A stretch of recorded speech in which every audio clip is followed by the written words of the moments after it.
Well, she's May 9th, 2019. We're 2 fish away from the Saskatchewan Grand Slam. I need a longnose sucker and a bigmouth buffalo. Had a hot tip that up by Ronge, way up in Northern Saskatchewan, that the sucker are running. So it's both fishing season right now across Saskatchewan, so that's what we're gonna go for. We're gonna drive for 8 hours and go get some longnose sucker. So the car's loaded, the kids are crying, got a bunch of crap in the back, and convinced the wife on Mother's Day to go do this thing, so I better take while the getting's good. All right, for 28 fish, here we go. 1 fish away, hopefully, by the end of this video.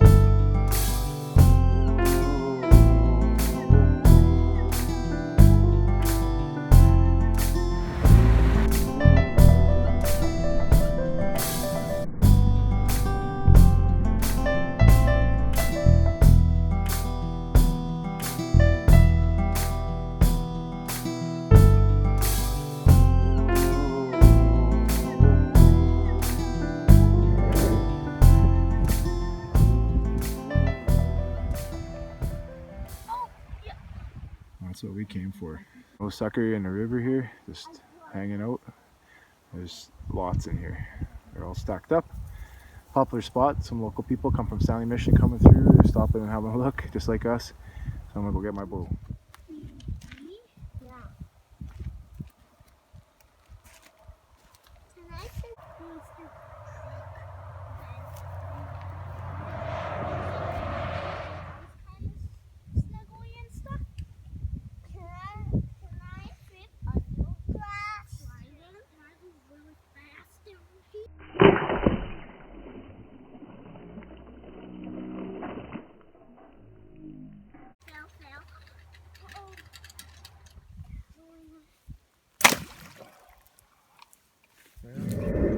Well, Dad got the first fish of the trip, but it's not the right species. What do we got there, Lukey? White sucker. The white sucker, yeah. Got him just in the pictorial, but I put the arrow through his... Put him out his misery. Yeah, definitely a male. Why hit that? Whoa! He Yeah. Huge pike right there in the shadows. That's pretty cool. I'm not the only one waiting. Wait for these sucker fish, that's for sure. Just beat up, just a fighter. That's cool. Well, good luck to you, buddy. Well, the Waskesiu River was loaded with white sucker. We thought we saw some longnose because some of the, I think, female white suckers had a white stripe along the side, and we thought that band maybe was longnose, but it wasn't. So here we are at the Montreal River, just outside of the Ronge, between the Big Stone Lake and Lac La Ronge, the lake itself. So here's a little tributary on the side of the river, just kind of a flood path, and I saw for sure that there were white sucker in there, and I just saw one that had red stripes, so that must be longnose. Now look at this here. Someone left this. This is a little snare. Local people are using this to catch those fish. Kind of a cool way to do it, but I can't. So we're going to use the bow and arrow. We're going to get one here for it.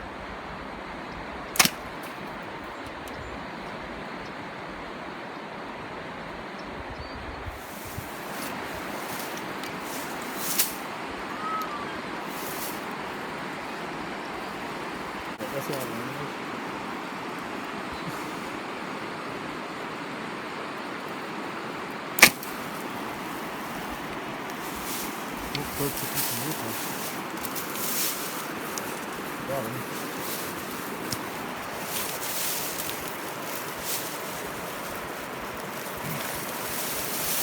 There we go.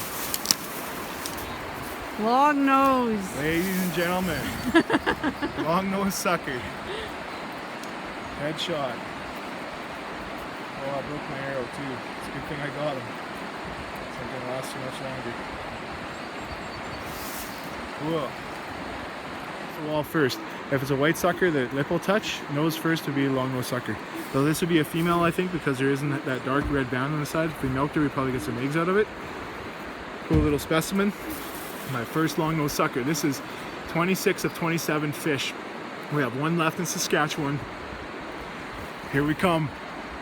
Big mouth buffalo. Saskatchewan, baby! Well, it was a trip worthwhile. We went a long ways to get these suckers, but hey, it's really beautiful to be up in Northern Saskatchewan, especially in the springtime when there isn't a whole lot of traffic yet.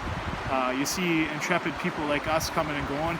Lots of camaraderie. It was nice to sit by the river, people come and see what you're doing, and talk about bowfishing and the canoeing you were doing and so forth. But anyway, it's kind of cool to have a little comparison here between the two fish. So this is the white sucker, the ubiquitous white sucker, and this, of course, is the longnose sucker. So it's interesting, they are, I would say, almost identically the same length, maybe within a half an inch. But at any rate, you can see that the difference. We have the white sucker with very definitive, bigger scales. You can see that the nose, the mouth rather, if you were putting it against a wall, would touch first. So that's one way to know. In the water, they both have a white belly, so that's a little bit tricky. But one thing you notice is very white leading edge of the pectoral and anal fins and whatnot on a white foot sucker. And on the long nose, they kind of have a yellowish copper one, so you can kind of tell the difference there. The other thing, okay, so if you see here again, the nose would touch the wall first. And the definite difference is the mouth, that it has that kind of cleft mouth like that. So there you go. So either case, we're going to keep these. We're not going to eat them. People do can them, people do eat them, but we're going to use them for cut bait. We'll use them for catching some Lakers probably later this summer. And since most of our creeks that run white sucker were dried up before the run happened, we had a hard time getting some down south, so we'll definitely value having these too. What do you think, boys? Right. Yeah. What's this one called, Max? A trophy fish, yeah. Well, one other thing I was going to mention, if you look at the scales up close of the longnose sucker, look how fine they are. That's a definite difference there. Look at that. It looks like a big belly. Maybe this one's healthier. What a beautiful fish. Whoa, but these are the little ones, but pectoral. But these are the things underwater. Really well. Really well all day.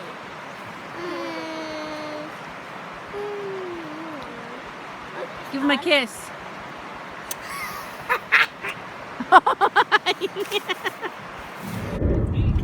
So longnose sucker in Saskatchewan are found in lots of places. You don't have to come all the way to Ronge to get them. It just kind of worked out today that that's where we found them. So anywhere from the North Saskatchewan up, you will find longnose sucker. The biggest thing though is to find some gravel or a rock bed, both for spawning and also they tend to eat around rock. Observing underwater footage of them in a lake where we were fishing one time and just watching them in the river today, what I noticed is that their mouth is shaped in such a way that it helps them feed off from the algae on the rocks, and to suck up invertebrates that are around rock. So if you find the rock, you'll find the sucker. So you don't have to bowfish them either. They're certainly catchable by putting a worm on a pickerel rig or having a bottom rig kind of a situation. But again, just find some rock, get your line out there, and you'll catch them too.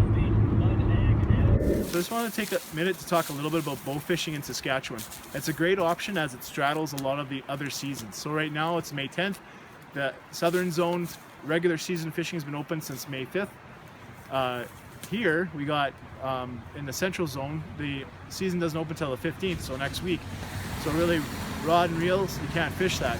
But when you're looking for obscure fish like this, so white sucker, red horse sucker, longnose sucker, and carp are all fishable by bowfishing. Of course, big mouth buffalo are not, but basically what you got there is the opportunity to get those fish when it isn't, regular season. So all you really need, as I said in another video that I did, my white sucker video, is you need to, a powerful bow. It has to have an arrow that's tethered, so you need some sort of a reel system and heavy line, and an arrow that has a fish end, fish tip, but basically you got barbels that will deploy and allow the fish not to escape. Okay. However, as you can see, this arrow broke from shooting in these beautiful, pristine, rocky bottom rivers, is where you're going to find a lot of these suckers spawning on the rocks. we have that's going to be a reality. You're going to bust your arrow. So I think this is like a $40 arrow.